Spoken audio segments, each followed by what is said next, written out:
stunts just go bad, man. Of course. They just go bad, and he banged his head, and he was fucked for a long time. Oh my god. Couldn't see bright lights. Had to be in dark rooms. Jeez. And all the depression that comes when people get those horrible head injuries like that. So meanwhile, here's Tom Cruise, literally the biggest movie star in the world, risking his ass, doing these things. It's insane. I slipped on the ice in Fargo, North Dakota last week. Hit your head? A little bit. You alright? Huh? But it was literally like a week after Saget. I was just I didn't even know. It just happened so fast. I was just walking. What are you doing, you dumb cunt? But everything in Fargo right now is an ice block. It's literally covered in ice.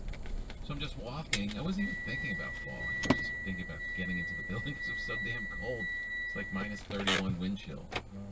And I'm just walking, and there was no part of me that was like, whoops, or whoa, or I might be falling. It's fall on line, mate. I fell. I'm down. I'm on the sidewalk.